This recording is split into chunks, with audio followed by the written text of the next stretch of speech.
اعوذ باللہ من الشیطان الرجیم بسم اللہ الرحمن الرحیم امن یبدأ الخلق ثم یعیدہ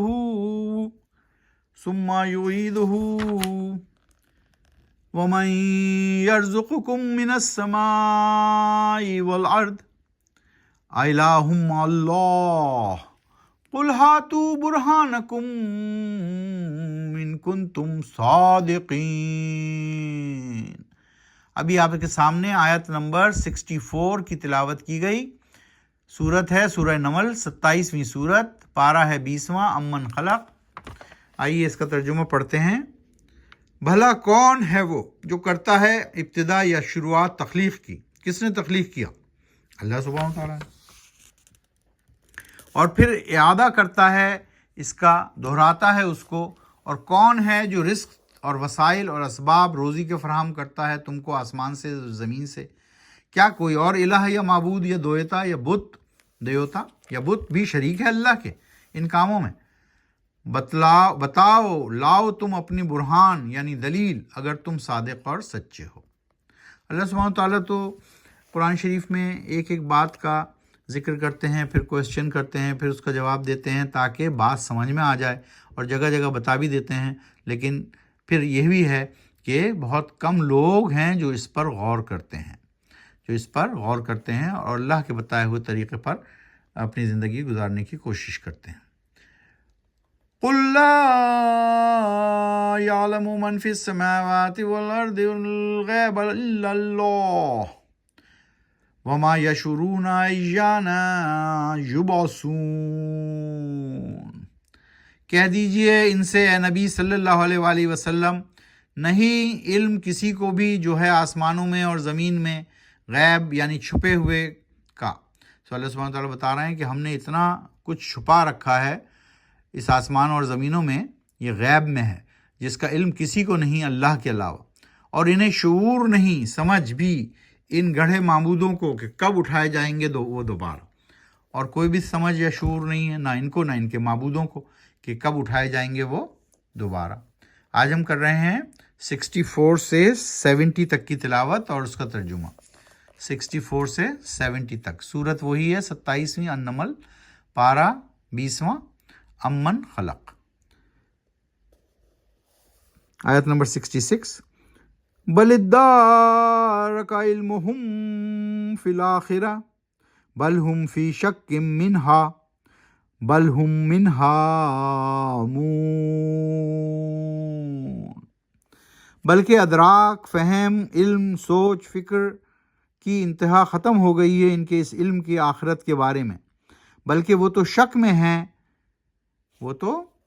میں ہیں اس معاملے میں، بلکہ وہ تو اس معاملے میں اندھے ہیں۔ سو اللہ سبحانہ تعالیٰ نے یہاں بھی بتا دیا کہ نہ ان کی ادراک ہے، نہ فہم ہے، نہ سوچ ہے، سب ختم ہو چکی ہے۔ نہ وہ آخرت کو سمجھتے ہیں، نہ آخرت کے بارے میں کوئی سوچتے ہیں، بلکہ وہ اس معاملے میں اندھے ہو چکے ہیں، یعنی وہ سننا ہی نہیں چاہتے، دیکھنا ہی نہیں چاہتے کہ کیا ہے۔ 67، وَقَالَ الَّذِينَ كَفَرُوا أَإِذَا كُنَّا تُرَابًا وَآبَاؤُنَا أَإِنَّا لَمُخْرَجُونَ۔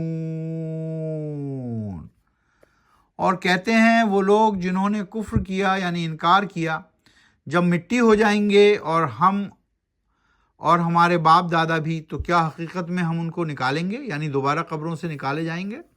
تو وہ اس پر بھی شک کرتے ہیں، کفر کرتے ہیں کہ جب ہم مٹی ہو جائیں گے اور ہمارے باپ دادا بھی مٹی ہو جائیں گے تو کس طرح دوبارہ قبروں سے نکالے جائیں گے؟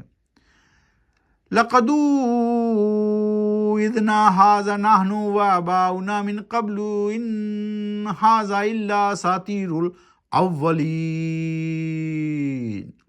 یقیناً وعدہ کیا گیا، دی گئی تھی دھمکی ہم کو بھی ایسی ہی اور ہمارے آباء و اجداد اور باپ دادا کو بھی اس سے پہلے، کیا نہیں ہیں یہ مگر قصے کہانیاں پہلے لوگوں کی؟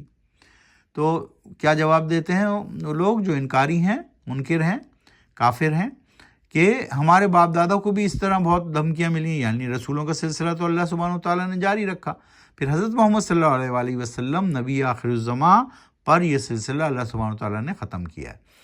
تو وہ کہتے ہیں ہمارے آباء و اجداد باپ دادا کو بھی اس سے پہلے اسی طرح دھمکیاں ملتی تھی، یہ تو سب قصے ہیں۔ قل سیروا فی الارض فانظروا کیف کان عاقبۃ المجرمین، کہہ دیجئے اے نبی صلی اللہ علیہ وآلہ وسلم، سیر کرو، چلو پھرو زمین میں اور دیکھو کیسا انجام ہوا مجرموں کا۔ اللہ سبحانہ تعالیٰ کہہ رہے ہیں کہ ذرا ڈھونڈو، زمین جا کر چپا چپا ڈھونڈو اور دیکھو کہ ہم نے مجرموں کا یا انکار کرنے والوں کا کیسا حال کیا۔ کافی واقعات اللہ سبحانہ تعالیٰ نے اس کلام پاک میں بھی بیان فرما دیے۔